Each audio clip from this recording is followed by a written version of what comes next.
कहानी से हमें पता चलता है 1995 के स्टार्टिंग में ओरिजिन के पहाड़ों में एक हाइकर गायब हुआ था। यहाँ जो इंसान गायब हुआ था वो दरअसल पहाड़ों में घूमने के लिए गया था। वहाँ पहाड़ों में उस इंसान को रिसर्च यानी घूमने के दौरान एक वायरस ने उसे इन्फेक्टेड कर दिया था, जिसे हम माउंटेन फीवर कहते हैं। यहाँ पहाड़ में रहने वाले लोगों का मानना था कि ये वायरस बेहद खतरनाक है। उसके बाद दोस्तों हमें इसी जंगल में ग्रेडी नाम के एक आदमी को उसके बेटे ब्लैक के साथ दिखाया जाता है। ब्लैक और ग्रेडी इन्हीं पहाड़ों के आसपास रहते हैं, यानी ये जंगल ही इनका घर है। ब्लैक अपने पिता के साथ हमेशा जंगल में शिकार करने जाता है, क्योंकि वो अच्छा शिकारी बनना चाहता है। इसीलिए वो अभी से ही शिकार करना सीख रहा है। इधर ग्रेडी को एक हिरन दिखाई देता है, वो शिकार करने लग जाता है। तभी ब्लैक कहीं गायब हो जाता है। असल में वो भी उसी हिरन का शिकार करने दूसरी साइड चला गया था। जब वो अपने स्नाइपर से हिरन को देख रहा था तो उसे एक अजीब इंसान दिखाई देता है, लेकिन तुरंत वो इंसान जंगल में कहीं गायब हो जाता है। डरावने इंसान को देखकर ब्लैक काफी डर जाता है। तभी उसके पिता वहां आ जाते हैं, जो कहते हैं मैंने मना किया था ना इधर उधर जाने के लिए। तभी उन्हें जंगल में से गुर्राने की आवाज सुनाई देती है। उस खतरनाक चीज के बारे में ग्रेडी को शायद पहले से ही पता था, इसीलिए वो अपने बेटे को लेकर जंगल में बने एक घर में छुप जाता है। ग्रेडी को यहाँ लग रहा था कि वो चीज धीरे धीरे उसकी तरफ ही आ रहा है, इसीलिए उस चीज को खत्म करने के लिए ग्रेडी गन तान कर बैठ जाता है। लेकिन काफी समय बाद भी वो चीज सामने नहीं आता है। वो अचानक कहीं गायब हो जाता है। जब ग्रेडी अपने दूरबीन का यूज करता है तो वो चीज उसे दोबारा दिखाई देता है। अब ग्रेडी समझ जाता है वो चीज इनके आसपास ही है, इसीलिए ये दोनों बाहर नहीं निकलते हैं और मौका मिलते ही अपने घर की तरफ चले जाते हैं। जहां हम देखते हैं दोस्तों, ग्रेडी ने अपने घर में रेडियो रखा हुआ है, जिससे वो दूसरे लोगों को संपर्क करता है और रेडियो के जरिए वो किसी से कह रहा था वो चीज अभी भी जंगल में है और हमें उससे खतरा है, हमें जल्द ही उसका कुछ करना है, नहीं तो काफी बुरा होगा।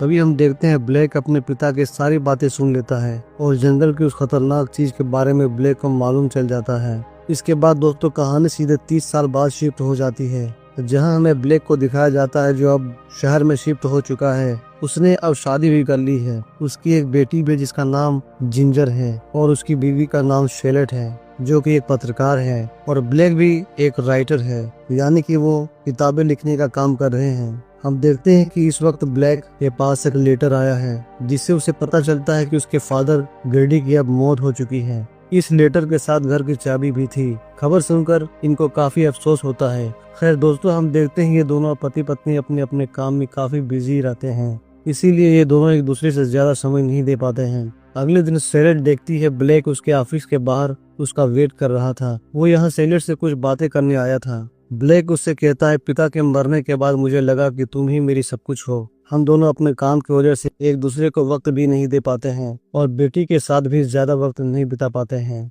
इसीलिए वो कहता है हमें कुछ दिनों के लिए बच्ची के साथ समय बिताना चाहिए। ये सुनकर शेलेट कहती है मैं भी तो यही चाहती हूँ। ब्लैक कहता है अगर हम यहाँ रहेंगे तो सिर्फ काम के बारे में ही सोचेंगे, इसीलिए कहीं दूर चलते हैं। इसके बाद ब्लैक अपने फैमिली के साथ शहर से काफी दूर पहाड़ी इलाकों में जाने लगते हैं, जहाँ कभी ब्लैक का घर था। वो अपने बीवी बच्चों के साथ अपने पुराने घर में रहना चाहता था। अब जंगल में कुछ दूर चलने के बाद ब्लैक को पता चलता है उसका घर जिस रास्ते में जाता था वो रास्ता अब बंद कर दिया गया था। तभी शेलेट को जंगल के उसी छोटे से घर में एक इंसान दिखाई देता है। उस आदमी का नाम डेरेक था। ब्लैक डेरेक से अपने पिता ग्रेडी के घर और खेत में जाने के दूसरे रास्ते के बारे में पूछता है। तब डेरेक ब्लैक से कहता है तुमने यहाँ आने में काफी देरी कर दी। वो कहता है मैं एक रास्ता जानता हूँ जो तुम्हारे घर तक जाता है, और वो डायरेक्ट गाड़ी में बैठ जाता है और फिर वो रास्ता दिखाता है और ये लोग आगे बढ़ने लगते हैं। रास्ते में ये काफी बातें करते हैं। बातचीत के दौरान वो देखते हैं गाड़ी के बिल्कुल सामने एक अजीब इंसान आ जाता है,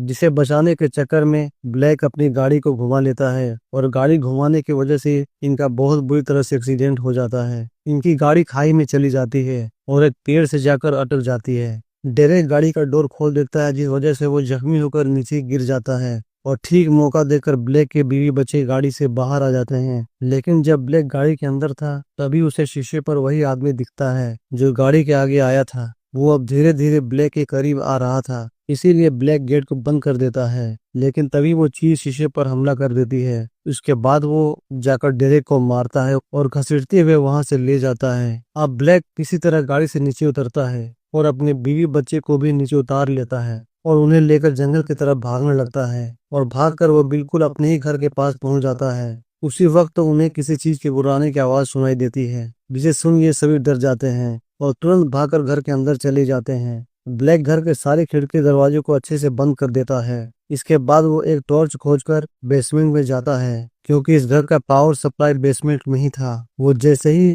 स्विच ऑन करता है तो पूरे घर की लाइट जल जाती है। अब कुछ देर बाद सैलेड ब्लैक से पूछती है आखिर ये चीज क्या है, जिस पर ब्लैक कहता है गाड़ी के सामने कोई चीज आ गया था और वो जो भी चीज है हमारे पीछे करते हुए यहाँ तक आ गया है, इसीलिए हमें घर के दरवाजे खिड़कियों को अच्छे से बंद कर देना चाहिए ताकि वो घर के अंदर न आ सके। पता नहीं वो क्या है, पर मैंने देखा है वो चीज काफी खतरनाक है। अब जंगल में आने के बाद इनके फोन का नेटवर्क भी सही से काम नहीं कर रहा था। इनके घर में जो रेडियो था, ये लोग उसी की मदद से बाहर के लोगों से संपर्क करने की कोशिश करने लगते हैं। उसी वक्त ब्लैक को किसी चीज की बदबू आती है। जब वो एक कमरे को खोलता है तो उस कमरे में ढेर सारा मांस दिखता है। ब्लैक उस मांस को उठाकर खाने लगता है। वो जैसे ही मांस खाता है तो अचानक उसका दांत टूटकर गिर जाता है। तब सैलेड को मालूम होता है ब्लैक तो काफी जख्मी है। असल में एक्सीडेंट की वजह से उसका हाथ जख्मी हो गया था। सैलेड उसके हाथों पर मरहम पट्टी करती है। उसके बाद ब्लैक काम करने चला जाता है। अब यहाँ हमें पता चल रहा था कि धीरे धीरे ब्लैक की तबीयत खराब हो रही थी। उसे कुछ तो हो रहा था। जब वो काम कर रहा था तो घर के अंदर किसी के कदमों की आवाज सुनाई देती है और उसे वो आवाज घर के ऊपर से आ रही थी और वो चेक करने के लिए ऊपर चला जाता है। जब वो ऊपर जाता है तो उसे वहाँ एक मकड़ी दिखाई देती है। इस मकड़ी के चलने की आवाज ब्लैक के कानों में काफी जोर से आ रही थी। ब्लैक सोचता है आखिर उसके साथ ये हो क्या रहा है। उसी वक्त वो एक और आवाज सुनता है जो घर के बाहर से आ रही थी। वो धीरे से नीचे जाकर दरवाजे पर चेक करता है कि आखिर वो चीज क्या है। तभी अचानक वो चीज ब्लैक के ऊपर हमला कर देती है। वो ब्लैक को घसीट कर अपने साथ ले जाना चाहता था, तभी बीच में सैलेड आकर उसके ऊपर हमला कर देती है। सैलेड के हमले करने की वजह से वो चीज वहां से भाग जाती है, लेकिन ब्लैक के पैरों को पकड़ने की वजह से वो थोड़ा जख्मी हो जाता है। कुछ देर के बाद जब उठता है तो वो अपने बीवी की आवाज सुनता है। वो उस आवाज का पीछा करता हुआ बेसमेंट में जाता है। वो देखता है उसका बच्चा बिस्तर पर सो रहा है और उसकी बीवी रेडियो के जरिए किसी से हेल्प मांग रही थी। वो कह रही थी कि मेरा पति बहुत बीमार है, मुझे मदद चाहिए। वो हमसे बात भी नहीं कर पा रहा है और उसकी हालत बिगड़ती ही जा रही है। यहाँ सैलेड मुड़ कर देखती है ब्लैक की हालत और भी ज्यादा खराब होती जा रही थी और वो बीमार हो रहा था। अब उसके सर के बाल भी टूट रहे थे। सैलेड जाकर पेन और काफी लाती है और ब्लैक से कहती है लिख कर बताओ तुम्हें आखिर हो क्या रहा है। तो ब्लैक लिखता है कि मैं मर रहा हूँ। तब सैलेड कहती है तुम फिक्र मत करो, तुम ठीक हो जाओगी, मैं तुम्हें हॉस्पिटल लेकर जाऊंगी, सब ठीक हो जाएगा। लेकिन सैलेड की एक भी बात ब्लैक को समझ में नहीं आ रही थी, क्योंकि ब्लैक का शरीर धीरे धीरे बदल रहा था। उसके सुनने और देखने की क्षमता भी धीरे धीरे खत्म हो रही थी। उसका शरीर किसी दूसरी चीज में बदल रहा था। अचानक उसके हाथों से खून निकलने लगता है और सैलेड जब उसके हाथों से कपड़ा हटाती है तो देखती है उसके हाथों से मांस खत्म हो रहा था। मांस को देखते ही ब्लैक पागल हो जाता है और वो अपने ही मांस को खाने लगता है। सैलेड ये देखकर समझ जाती है उसकी हालत खराब हो रही है, अब कुछ करना होगा। तभी सैलेड को बाहर एक गाड़ी दिखाई देती है। वो ब्लैक को उस गाड़ी से हॉस्पिटल ले जाना चाहती थी। वो गाड़ी में ब्लैक और बेटी को बैठाकर गाड़ी को जैसे तैसे स्टार्ट करने लगती है। कुछ देर कोशिश करने के बाद गाड़ी स्टार्ट हो जाती है, लेकिन तभी वो खतरनाक सी वहां आ जाती है जो इनके पीछे पड़ा था। यह पहली बार हम उस डरावनी चीज का चेहरा देखते हैं। दरअसल वो एक वेयरवुल्फ यानी खतरनाक भेड़िया मानव था। वो लोग उस वेयरवुल्फ को देखकर डर जाते हैं। ये लोग गाड़ी से उतरने के बाद पास में बने टेंट में चढ़ जाते हैं, लेकिन दिक्कत की बात थी कि उस वेयरवुल्फ ने इन्हें ऊपर चढ़ते हुए देख लिया था, इसीलिए वो नीचे से इन पर बार बार हमला कर रहा था, जिससे टेंट की थैली फटने लगती है। तभी ब्लैक अपनी बीवी को घर की तरफ इशारा करता है। उसके बाद ये लोग टेंट से छलांग लगा देते हैं और नीचे आ जाते हैं। असल में वो इस वेयरवुल्फ का ध्यान भटकाना चाहता था। ध्यान भटकते ही सैलेड अपनी बेटी को लेकर घर के अंदर भाग जाती है। तभी उन्हें जंगल में से काफी जोर जोर से चिल्लाने की आवाज सुनाई देती है। अब कुछ देर बाद सैलेड को घर के बाहर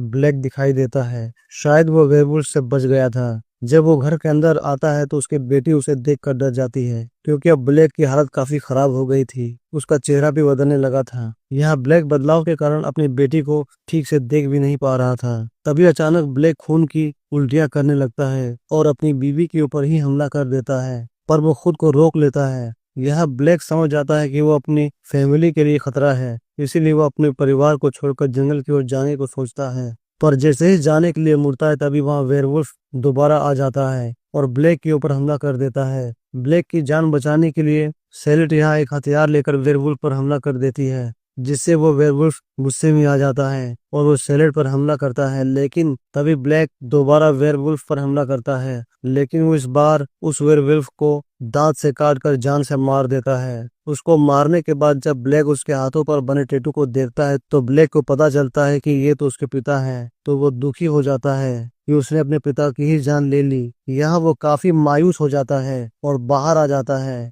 बाहर आते ही ब्लैक का पूरा शरीर वेयरवुल्फ में बदल जाता है। अब वो पूरा वेयरवुल्फ बन चुका था और उसमें वेयरवुल्फ की ताकत भी आ गई थी। लेकिन दोस्तों दिक्कत तो अब होने वाली थी, क्योंकि ब्लैक अपने ही परिवार के लिए खतरा बनने वाला था। अब वो अपने ही बीवी बच्चों की जान लेने के लिए घर के अंदर आने की कोशिश करने लगता है। वो किसी तरह ऊपर के रास्ते से अंदर आ भी जाता है, पर सैलेड उसके ऊपर चाकू से हमला कर देती है और बाहर बने एक रूम में अपनी बेटी को लेकर चली जाती है। तभी यहाँ कुछ समय बाद ब्लैक भी आ जाता है। यहाँ हम देखते हैं ब्लैक अपने परिवार को बिल्कुल साफ साफ देख पा रहा था। वो जैसे ही अपने परिवार की ओर बढ़ता है तो उसका पैर एक ट्रैक में फंस जाता है। इसका फायदा उठाकर सैलेड अपनी बेटी के साथ जंगल में भाग जाती है। इधर ब्लैक खुद को आजाद करने के लिए अपने ही पैरों को खा जाता है। पैर के खाने के बाद जब वो आजाद हो जाता है तो जंगल की तरफ रेंगते हुए जाता है। अब वो उनका पीछा करते हुए काफी करीब आ गया था। इधर सैलेड को मालूम चलता है कि वो भागकर वहीं आ गई थी जहां उसकी गाड़ी का एक्सीडेंट हो गया था।